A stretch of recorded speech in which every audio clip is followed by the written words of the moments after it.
우리가 이 한 주간은 고난 주간으로 함께 보내고 있습니다. 우리 예수님께서 지난 주에 예루살렘에 입성하심을 기억하고 기념하면서 종려 주일로 보냈고요. 이 한 주간에 우리 예수님께서 이제 마지막 최후의 십자가의 길을 걸어가십니다. 내일은 성목요일이라고, 예전엔 그런 용어가 이제 성금요일만 이렇게 했는데 요즘 들어서 또 성목요일이다 이렇게도 말씀하시는 분들이 계십니다. 왜냐하면 우리 예수님께서 제자들과 최후의 만찬을 하시면서 새 계명을 주신 날입니다. 새 계명을 너희에게 주노니 너희가 서로 사랑하라. 내가 너희를 사랑한 것 같이 너희도 서로 사랑하라 하신 그 말씀을 이 목요일 저녁에 제자들에게 함께 주셨고요. 그러면서 제자들의 발을 또 씻겨 주셨고, 또한 그 자리에서 성만찬을 제정하여 주셨습니다. 그리고 나서 겟세마네 동산에 올라가서 기도하시는 모든 것, 이게 바로 목요일 저녁에 이루어지는 사건이고요. 그 저녁에 이제 잡히셔서 밤새 여기저기 다니시면서 재판을 받으시고, 그 다음에 금요일 날 새벽에 십자가형 사형 언도를 받으신 다음에 쭉 십자가를 지고 가셔서 못 박히신 시간이 오전 9시입니다. 그래서 6시간 동안 십자가 위에 계셨기 때문에 오후 3시까지, 그래서 그 시간 동안에 우리가 가능하면 함께 금식하면서 기도하면서 우리 주님의 그 십자가의 고난을 묵상하며 고난에 동참하는 시간으로 갖고 있습니다. 이렇게 우리 예수님께서 마지막 일주일을 보내시는 중에 우리가 이 자리에 함께 서 있습니다. 예수님이 그렇게 걸어가셨던 그 길, 그러므로 인해서 예수님이 원하셨던 것은 무엇일까라는 것입니다. 무엇을 원하셨기에 그렇게까지 하셨을까? 창조주 하나님께서 이 천한 사람의 몸을 입고 이 땅에 오신 그 이후부터 왜 그 하나님께서 십자가까지, 그 길까지, 그 고난까지 당하시면서 그렇게 죽기까지 우리를 사랑하여 주셨을까? 그것은 바로 나 한 사람을 구원하시기 위한 바로 우리 하나님의 사랑이었음을 오늘 이 시간에 우리가 함께 기억하길 바랍니다. 그래서 우리 그리스도인의 정체성, 나는 누군가라는 거예요. 예수님의 관점으로 볼 때 나는 어떤 존재이냐, 세상의 그 어떤 것과도 바꿀 수 없는, 아까 우리 권사님 기도하신 것처럼 천하보다도 귀한 그 한 영혼, 그 한 영혼이 바로 나라는 존재라는 것입니다. 하나님의 창조적인 형상으로 하나님께서 보시기에 심히 좋았더라 했던 작품 중에서도 최고의 작품, 그게 바로 우리의 존재이고요.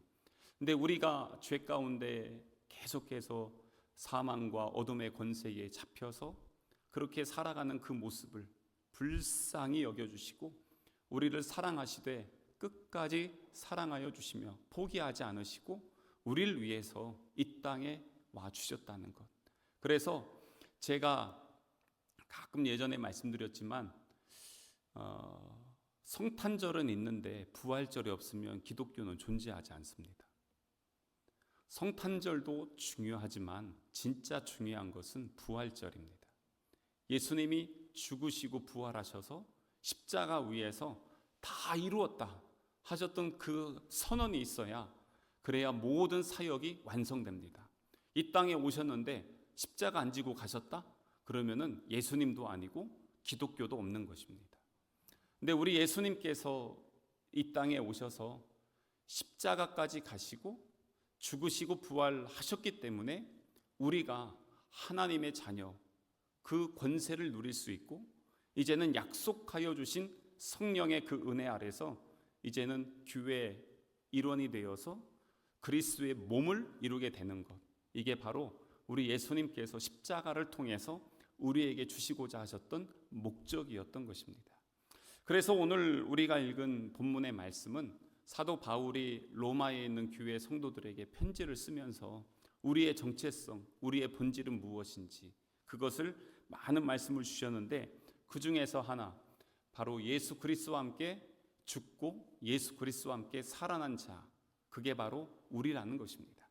그래서 우리 예수님은 십자가에 달려 돌아가시는 이 과정 속에 제자들을 불러주시고 말씀도 해주시고 그리고 이제는 너희들의 그 십자가, 너의 십자가를 지고 나를 따라와라. 그리고 제자들을 불러서 겟세마네 동산에 올라가서 깨어서 기도해라. 그리고 함께 기도하자. 그러면서 계속해서 우리를 이끌어 나가 주셨습니다. 그래서 우리가 예수 그리스도 하나님의 자녀로서의 정체성, 그거는 바로 예수 그리스도와 함께 죽고 예수 그리스도와 함께 살아난 자라는 것입니다. 유튜브 짤을 잠깐 이렇게 봤는데 배우 김수로 씨 이야기를 잠깐 들었어요. 그분이 요즘 TV에 잘 안 나오잖아요. 그래서 왜 안 나왔냐 그랬더니 대화를 하는데 뭐라고 하냐면, 사실 나 몇 년 전에 죽을 뻔했어. 그냥 죽을 뻔한 게 아니라 실제로 진짜로 죽을 뻔했다 그러더라고요. 근데 우리 아내만 알아. 다른 사람은 몰라요.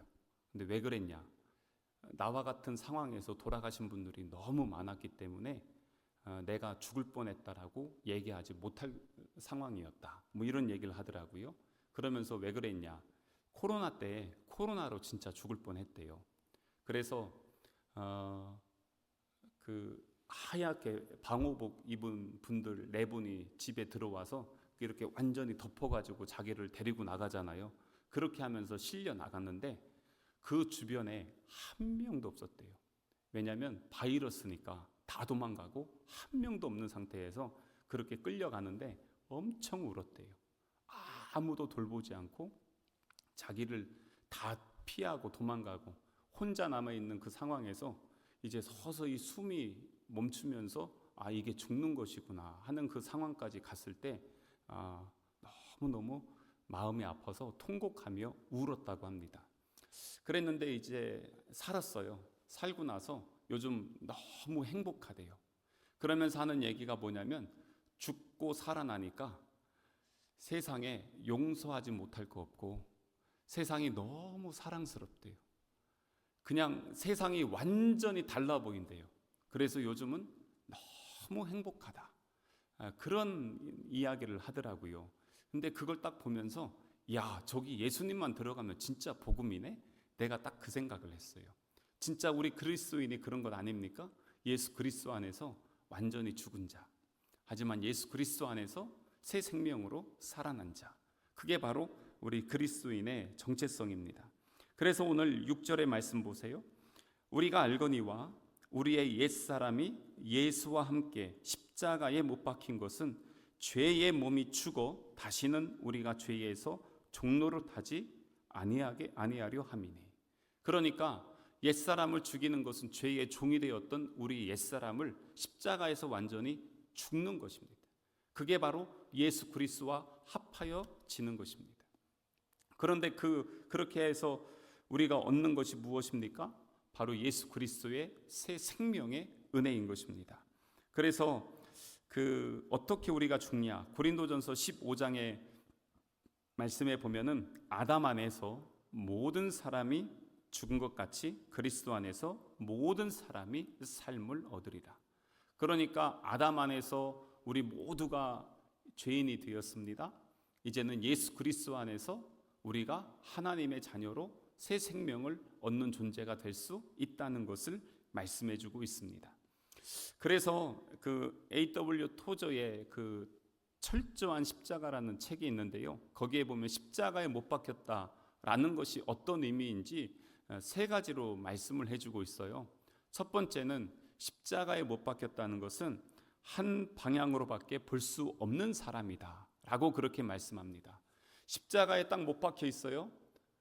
손발이 다 묶여 있으면요, 뒤를 돌아볼 수 있을까요? 뒤 돌아볼 수 있어요? 돌아보질 못합니다.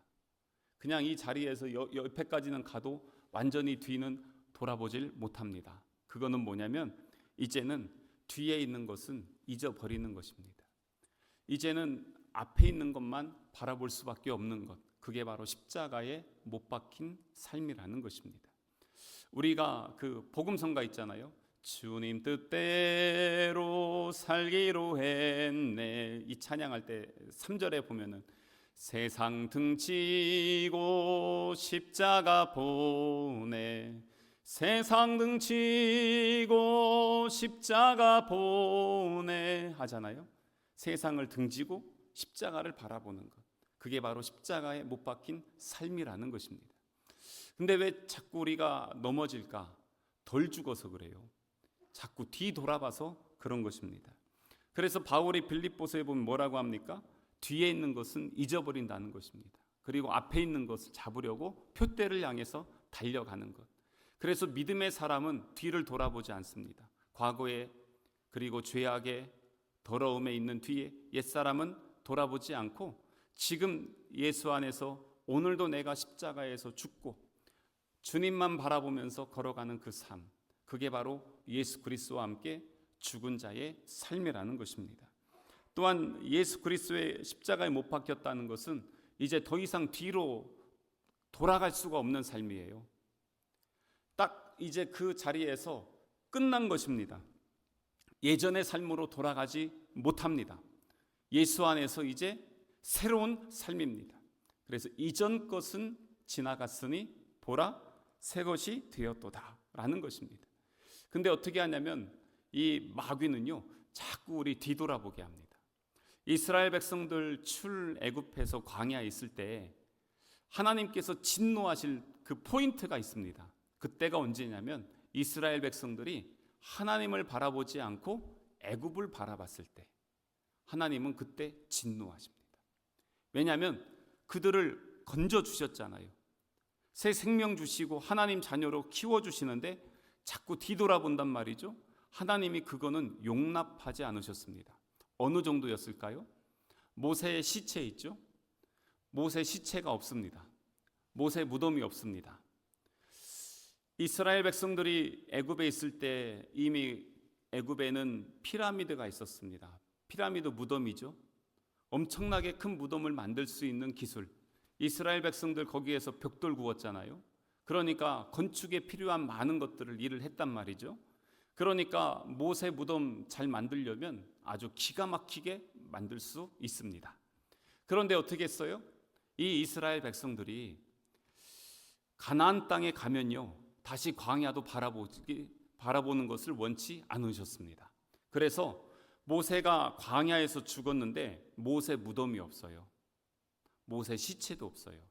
유다서에 보면은 그래서 이 모세의 시체를 가지고 사탄과 하나님의 천사가 싸웁니다. 왜요? 이 시체를 가지고 뭔가를 하려고 한 거죠, 사탄이. 자꾸 이스라엘 백성들은 과거를 돌아봅니다. 죽은 사람의 무덤이라도 돌아보려고 합니다. 그런데 우리 하나님은 그 삶을 원하지 않았습니다. 십자가에 못 박힌 삶은 뭐냐면 과거를 돌아보지 않는 것입니다. 이것은 과거의 나의 실수도, 나의 죄도, 나의 영광도, 이 모든 것도 뒤돌아보지 않습니다. 왜냐하면 지금 나에게 주어진 오늘 이 하루, 또 이제는 앞으로 달려갈 나의 모든 삶, 그것을 바라보면서 달려가라는 것입니다. 그래서 이제 뒤돌아볼 수 없어요. 그리고 또한 이제 십자가에 못 박힌 삶 세 번째는 뭐냐면 이제 계획을 세울 때 자기 스스로 계획을 세우는 사람이 아니라는 것입니다. 무엇이겠습니까? 사람이 마음으로 자기의 길을 계획할지라도 그 걸음을 주관하시고 인도하시고 섭리하시는 분이 누구십니까? 우리 여호와 하나님이시잖아요. 바로 그것입니다. 그래서 이제는 내가 사는 것이 아니고 내 안에 그리스도께서 사는 것입니다. 그래서 우리가 행하는 모든 일들은 내 뜻대로 사는 삶이 아니라 주님이 내 안에 들어와 주셔서 나를 다스려 주시는 삶. 그래서 우리가 주님을 주님이라고 하면 나는 종이잖아요. 종이 주권이 있습니까? 의사 결정권이 있습니까? 없습니다. 그것은 오직 주인의 뜻대로 살아가는 것입니다. 그래서 십자가에 못 박힌 삶은 내가 주관하고 내가 진행하고 내가 이루는 삶이 아니라 주님이 내 안에 오셔서 나와 함께 하시고 나를 이끄시고 나를 통해서 역사하시는 삶, 그게 바로 예수 그리스도와 함께 십자가에 못 박힌 자의 삶인 것입니다. 그렇기 때문에 아까 우리 찬양했던 것처럼 주의 손에 나의 손을 포개고 주의 발에 나의 발을 포개어서 나 주와 함께 죽고 주와 함께 살리라 했던 그 고백처럼 그리스도 안에서 예수 그리스도와 함께 죽고 사는 것, 이것이 바로 우리 주님께서 우리에게 도전하여 주시는 하나님 자녀의 정체성, 그 삶이라는 것을 잊으면 안 되는 것입니다. 그리고 또한 예수 그리스도 안에서 죽었다 살아난다는 것은 무엇으로 또 말씀하고 있냐면 세례로 말씀하고 있습니다. 오늘 오전에 제가 세례 교육을 했거든요. 교육을 하면서도 이제 이런 말씀들을 좀 나눴는데 3절 말씀 한번 보시겠어요? 무릇 그리스도 예수와 합하여 세례를 받은 우리는 그의 죽으심과 합하여 세례를 받은 줄을 알지 못하느냐. 그러므로 우리가 그의 죽으심과 합하여 세례를 받음으로 그와 함께 장사되었나니 이는 아버지의 영광으로 하면서 쭉 말씀하시죠. 지금 이렇게 세례에 대한 말씀들을 쭉 주고 있습니다. 여기에서 이 세례는 무엇일까요? 그냥 우리 여기서 이렇게 물 세례 주고 막 이렇게 하는 것도 세례죠. 당연히 해야 되는 것입니다. 그런데 더 중요한 것이 있습니다. 그게 뭐냐면 성령으로 세례를 받는 것입니다. 그래서 우리는 항상 기도합니다. 물 세례를 우리가 행할 때 성령께서 임재하여 주셔서 성령 세례로 충만케 하여 주시기를 간구하면서 우리가 세례 예식을 거행하고 있습니다. 그런데 이 세례가 영적 의미가 뭐냐? 바로 이것입니다. 우리가 필리핀에 가서 종종 세례 예식을 합니다. 그분들이 저희가 올 때를 기다리고 있어요. 그래서 자기네들 그 세례 받을 성도들이 있으면 저희 와서 같이 해달라고 그래서 갑니다. 그러면 그 동네에 거기는 침례를 하거든요. 그래서 온천이 있어요. 그럼 온천에 가서 한다든지 아니면은 그 바다에 가서 합니다. 바다에 가서 할 때는 다 같이 바다에 들어갑니다. 온천도 그렇고요. 들어가서 거기서 완전히 그냥 잠궈 버립니다. 침례라고 하잖아요. 완전히 잠그고 그 다음에 다시 꺼냅니다. 이게 무엇이겠습니까? 예수 그리스도 안에서 완전히 나는 죽었다는 것입니다. 옛사람이 죽는 것입니다. 그것을 지금 뭘로 표현하고 있냐면 세례로 표현하고 있습니다. 예수 그리스도와 함께 옛사람은 완전히 죽는 것이고 그리고 예수 그리스도 안에서 다시 건짐을 받는 것입니다. 그게 바로 생명이죠. 그것을 지금 여기에서 이렇게 말씀해 주고 있는 것입니다. 이게 이제는 뭐가 되냐면 연합이 됩니다. 그래서 3절을 다시 한번 보면 그리스도 예수와 합하여서 세례를 받는 거예요.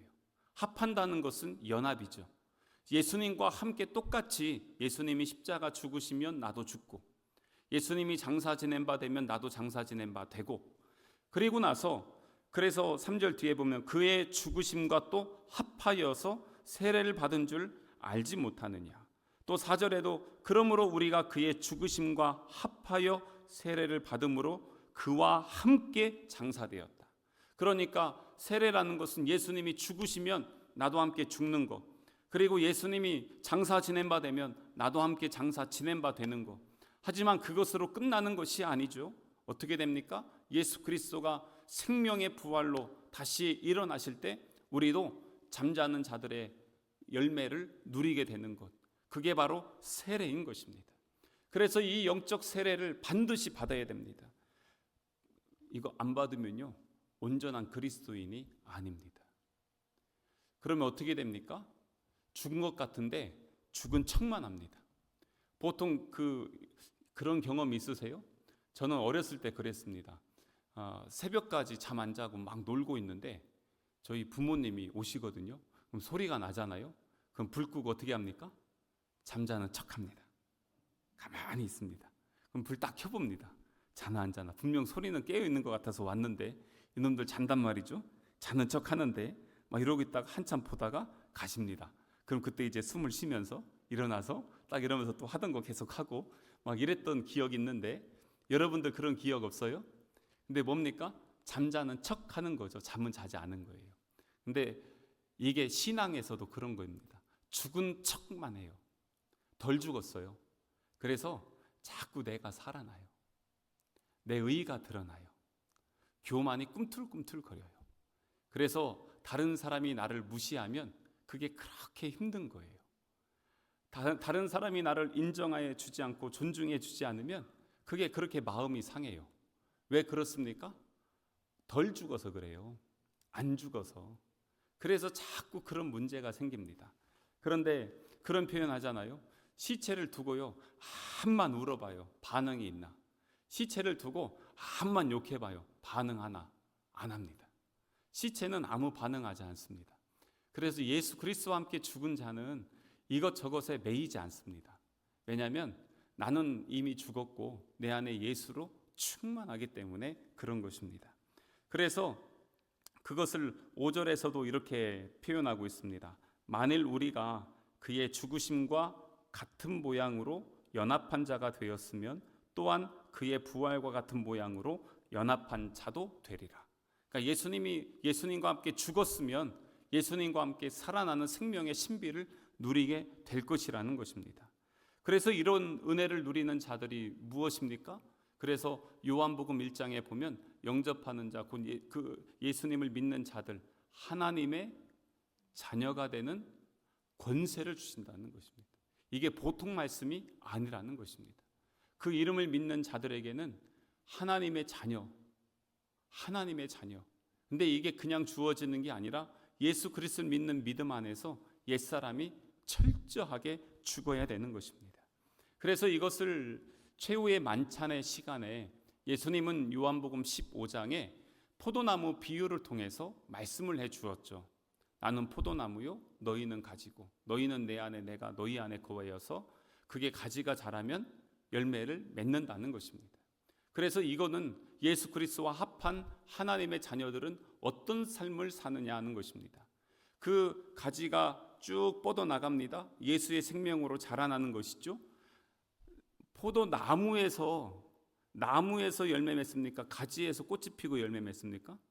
가지에서 꽃이 피고 열매 맺죠. 근데 뭐라고 하냐면 예수님이 나는 포도나무고 너희는 가지래요. 그러니까 열매를 맺는 건 누굽니까? 우리들입니다. 가지에서 해서 열매 맺는 거잖아요.